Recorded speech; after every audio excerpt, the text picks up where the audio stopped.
Untuk informasi lebih lengkap dan berita terkait, klik link deskripsi. Dan jangan lupa juga untuk download aplikasi CNBC Indonesia yang tersedia di Play Store dan juga App Store. Jangan lupa subscribe ya. Lihat ini DPR ini kembali membahas RUU atau rancangan undang-undang minuman beralkohol. Ini Anda sebagai pengusaha dan juga komisaris tentunya dari Delta. Anda melihatnya seperti apa dari rancangan undang-undang ini? Ya, jadi sebenarnya RUU ini udah pernah dibahas 5 tahun yang lalu. Dan kami dari pelaku usaha juga sudah memberikan masukan-masukan, saran-saran kepada DPR. Karena kita tahu bahwa sebenarnya mengenai aturan minuman beralkohol ini kan sebenarnya di KUHP juga sudah ada ancamannya.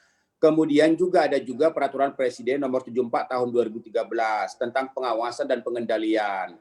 Kemudian juga ada yang namanya Permendak nomor 20 tahun 2014, di mana di sana lebih ketat lagi, di mana penjualan minol itu hanya bisa didapatkan di tempat-tempat tertentu, tidak boleh lagi misalnya di minimarket atau toko-toko. Jadi kita lihat sebenarnya sudah sangat-sangat pengendaliannya dan pengawasan itu sudah sangat-sangat ketat. Nah, kami juga memang kaget tiba-tiba RUU ini muncul lagi gitu. Cuman kami melihat bahwa apakah memang ini sesuatu yang sangat urgent.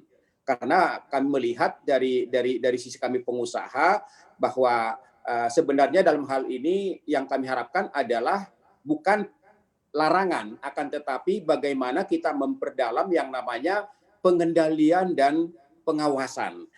Sehingga apa yang disampaikan oleh penggagas DPR adalah bagaimana supaya penyalahgunaan daripada minuman beralkohol ini tidak terjadi tengah-tengah masyarakat. Jadi artinya kalau kita pengawasan dan pengendalian itu kita mengarah kepada edukasi.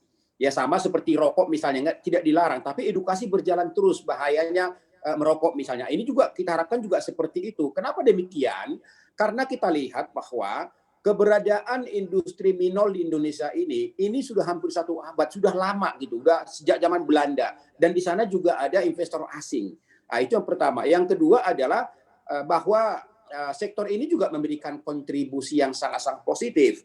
Pertama adalah dari sisi misalnya pajak, kemudian juga dari sisi cukai. Nah, cukai itu bisa mencapai 5-6 triliun setahun. Kemudian kontribusi tenaga kerja. Kemudian turunannya. Nah, kita tahu misalnya seperti sektor pertanian ini adalah merupakan penunjang daripada minol. Kemudian juga kita tahu juga misalnya dari sektor perdagangan, distribusi misalnya. Nah, dan turunannya. Jadi memang ini banyak sekali yang terkait dengan minol ini. Makanya kami sangat berharap bahwa ini jangan disebut dengan pelarangan supaya konotasinya nanti jangan berbeda di lapangan. Akan tetapi lebih mendorong ke edukasi, yaitu adalah RUU pengawasan dan pengendalian. Gitu Mas Gibran. Anda berharap begitu ada RUU pengawasan dan pengendalian bukan pelarangan. Karena tadi Anda memaparkan juga fakta-fakta bahwa minuman beralkohol khususnya industri begitu ya menyumbang juga terhadap pemasukan negara dan juga menyumbang untuk tenaga kerja. Tapi